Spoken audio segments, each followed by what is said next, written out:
Axe View here. Should the minimum wage be raised? That is the question that has been plaguing our political media for many years now.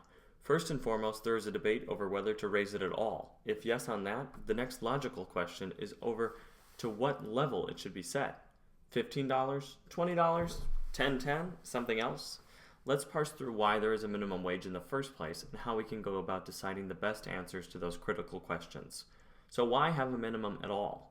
Well, labor economics theorizes that workers will supply their labor for an equilibrium price that intersects with the labor that is demanded by companies. Overall, this theory implies that a minimum wage is not necessary as both workers and companies have equal leverage power. A critical flaw occurs when we apply the theory to a reality, though. In reality, people need to work in order to make money. Therefore, their supply of labor is essentially inelastic to the wage that is offered by companies. Most of the time, people would much rather take a job with a low wage over having no employment at all. Some money is better than no money. Therefore, workers really do not have the aforementioned leverage power in the market. The power lies in the hands of the companies. As I argued in The American Dream, Reality, or Just a Dream, companies wish to lower costs as much as possible, and labor is one of the greatest costs to a company. Therefore, companies naturally demand workers for the lowest wages possible. In reality, then, the wages that are offered by companies will be relatively low, while workers still accept them since they need to make at least some money. This market power of companies is exacerbated in a monopsonic market. Such a market is where there are just a few companies with a large workforce. An example of that is the fast food industry, where there are many people able to work in the industry but only a few companies such as McDonald's, Burger King, and Subway. The first of those three, McDonald's, has an especially large market share. With such a great dominance over the market, a company like McDonald's can virtually set any wage it desires and workers will still take those jobs. McDonald's faces little competition for those workers and therefore does not have to entice them with higher wages. Facing this reality, we see that lower than desired wages will be offered to workers by companies, especially in monopsonic markets. Our next logical question then to ponder is, do workers deserve a higher wage than what companies set due to their market power? Of course, we do not want such a high wage that it bankrupts companies, but there seems to be economic reasoning to raise the wage. As I discussed in The American Dream, consumer demand drives economic growth, especially in times of recession. Because companies wish to keep costs as low as possible by having the bare minimum amount of employees needed for efficiency, the only way to encourage hiring is through empowering consumers. Then companies will be pressured to hire more workers in order to meet the increased demand and maintain efficiency. Additionally, most of the time wages will only feel upward pressure by the market when the economy is near full employment and companies have to begin competing with one another over the few workers available. Thus, wages will not normally rise much on their own when an economy is in recession or on a moderate growth path. Therefore, we need to empower consumers with greater income in order to be able to pressure companies to hire more workers, which will then have upward pressure on wages. We can begin this process by setting a minimum wage. Therefore, low and middle class workers would then have more money in their pockets to be able to spend on consumer goods like groceries, energy, and education. Additionally, those workers spend the greatest percentage of their income compared to the higher income classes. Therefore, any money put into those workers' pockets will almost certainly re-enter the economy immediately via consumption. This increased consumer demand should then have multiple positive effects on economic growth. Now, if we have decided that setting some sort of minimum wage is reasonable, we need to determine the right wage that will effectively empower workers without harming companies' abilities to invest and grow. In the United States, there is a federal minimum wage and also state-by-state minimum wages.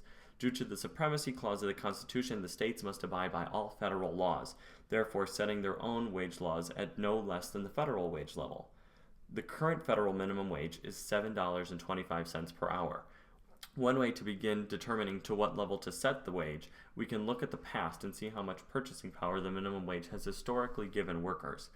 Adjusted to 2014 dollars in order to account for inflation, the minimum wage in 1938 was first set at $3.45. That's only a quarter in nominal dollars at the time. Since then, the real value and nominal value have changed often. The real value actually peaked in 1968 at $8.54 per hour and has not overcome that level ever since. Therefore, regardless of at which level we agree to set the new wage, we should tie the wage to grow according to inflation. Therefore, we would never have to debate raising the wage again once we agree what is the correct wage now. Some states are already doing this, like New Jersey. Some argue, such as Senator Bernie Sanders, that we should raise the wage to what is known as a living wage. Such means that someone who is working 40 hours per week should not make such a low income that he or she is still in poverty. The current poverty rate for an individual is $11,770. However, if that person has 2 children, which is the average, then the federal poverty level is $20,090.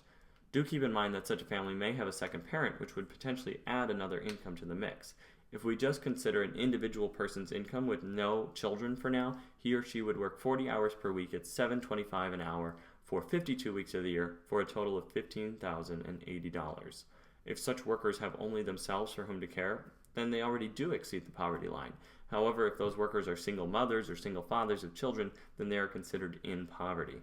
The data show that never married workers are more commonly earning the minimum wage than married workers. Sadly, many Americans do find themselves in this scenario. It is a common misconception that most wage workers are teenagers, yet that age group makes up only 1/5 of all wage workers. Indeed, teenagers do make up almost 50% of all workers who do earn the minimum wage or less. Yet a minimum wage increase would affect many more wage workers than just those who make the minimum wage. This is due to the fact that workers under 25 years old make up only 1/5 of workers who are paid hourly. Also, there is a large economic consensus that empowering teenagers' incomes is crucial to economic growth. This is due to the fact that they have little need to save and can spend almost all of the money they earn. Therefore, increasing the wage for teenagers should have a positive economic effect. People who currently make over $7.25 an hour but under a potential new minimum wage would also experience a wage raise. Quote, in fact, 89% of those who would benefit from a federal minimum wage increase to $12 per hour are aged 20 or older, and 56% are women. Also, depending on the level to which the wage is set, the amount of workers affected varies. Some people argue for a $10.10, $12, or $15 minimum wage, and since the economy is such a massive machine with countless variables, it may be impossible to pinpoint the perfect number for the wage. However, if we do raise the wage to $10.10, it could bring a single mother of 2 kids out of poverty by raising her income to $21,008 per year. That is an improvement, but when we think about how far that amount of money goes, it may seem inefficient. After paying for groceries, energy, clothing, and other necessities, it is difficult to imagine that such a person could have the money to afford an education to get ahead and move up the economic ladder. Additionally, people who are raised in a wealthier family are actually more likely to earn more as a result of a college degree. Therefore, possibly even a higher wage is required. However, there is a purpose to having a federally set minimum wage and also state-by-state minimums. This distinction is important as the cost of living truly does differ across the country.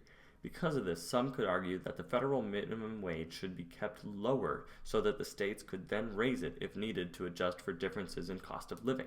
However, this graphic shows just how high of a wage is needed in order to rent a 2-bedroom apartment in the given state without spending more than 30% of one's income. If we follow this logic in order to set a federal wage, Arkansas shows us that the federal minimum should be around $12 so that workers there could at least afford an apartment. Otherwise, it seems that many states should raise their wage to levels around or far more than $15 per hour. It seems that wages in Seattle, Los Angeles, and New York City especially should be set to around $20 to $25 per hour. Before we get ahead of ourselves, let's remember that most wage hikes happen gradually in order to harm businesses as little as possible. Most states set the wage to progress at 25 cents to 75 cents per year. Therefore, by the time most states even reach their wage goal, inflation may have already increased the average price of expenses like rent. Therefore, we have to forecast into the future to ensure that workers will have enough money to survive and thrive. Also, if we do this correctly and accordingly to the economic data, the impact should be positive. Quote, a number of researchers have found that modestly higher minimum wages can raise incomes for low-wage workers without reducing the number of jobs in an area. Their evidence rests largely on comparisons between neighboring areas with different minimum wages. The seminal study in this vein examined fast food restaurants on both sides of the Pennsylvania-New Jersey border before and after New Jersey raised its minimum wage in the early 1990s. It found no evidence that employment there fell as a result, end quote. Past wage hikes demonstrate that a minimum wage hike can indeed increase purchasing power to workers while not necessarily impacting job growth. The data on employment growth is somewhat unclear, though. 6 out of the 11 past wage hikes have preceded employment growth, while 5 of those 11 have preceded mostly slight employment contraction.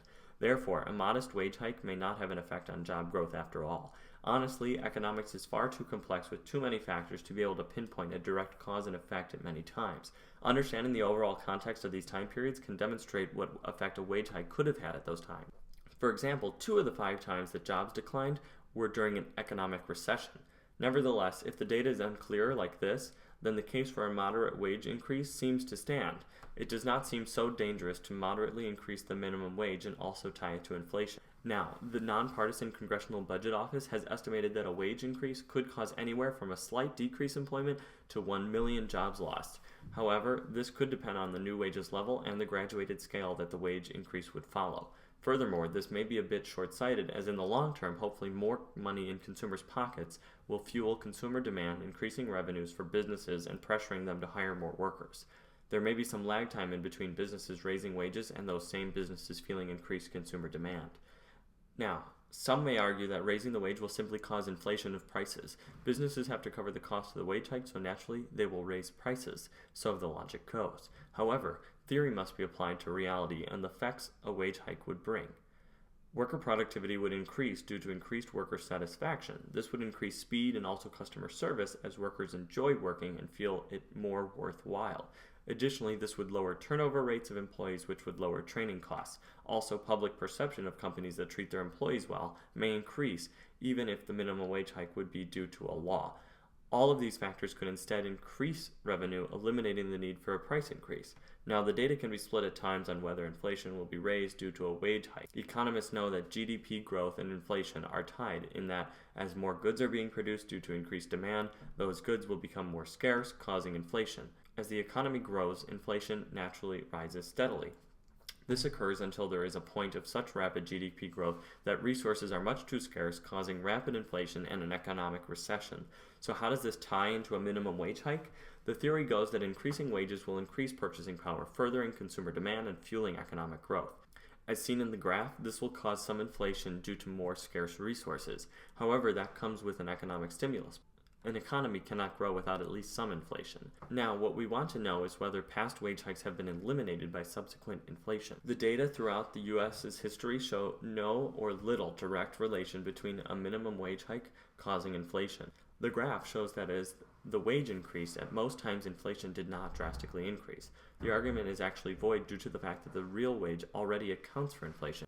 If all nominal wage increases caused equal inflation, the real wage would be eliminated soon after by inflation. Yet that is not what we see. Whenever the real minimum wage increased, this means that it was beating out inflation. Furthermore, not having a minimum wage that increases yearly according to inflation means that it will undoubtedly be worth less in the following year, as it cannot keep up with inflation. The important examples to look at are even when a nominal wage hike beat inflation, did companies raise prices so much to wipe out all purchasing power gains? For instance, in 1950, the minimum wage was raised so that it gained almost $3 in real dollars. Until the next time the wage was raised in the mid-50s, the real value of the wage only decreased about 50 cents to 75 cents. If businesses raised prices equal to the wage hike, we would see an equal decline in the real wage's value as the initial increase in the value. However, we do not see that. Workers still ended up with around $2.25 to $2.50 more in purchasing power. The same occurred in the early 1990s and the end of the first decade of the 2000s. The evidence to the contrary lies in the early 1970s, where a wage increase was essentially wiped out due to high inflation. However, knowing the context of the 1970s and the oil crisis of the time shows that this occurrence was unrelated to the wage hike itself. The second contrary evidence lies in the early 2000s. However, that loss in real wage value was probably caused by the dot-com bubble and the extended period of time between raising the nominal wage. Therefore, knowing the context of when the minimum wage did lose purchasing power shows that inflation has not been shown to follow nominal minimum wage increases, and we know that some inflation should always be expected, as such is natural in a growing economy, especially when consumer demand is fueled by higher wages. Therefore, there are smart methods to go about raising the minimum wage, and doing so will empower workers, stimulating consumer demand and encouraging hiring, thus stimulating the economy. Workers with more money in their pockets can then go on to afford education and other opportunities to move up the economic ladder and achieve the American dream. This has been AxView.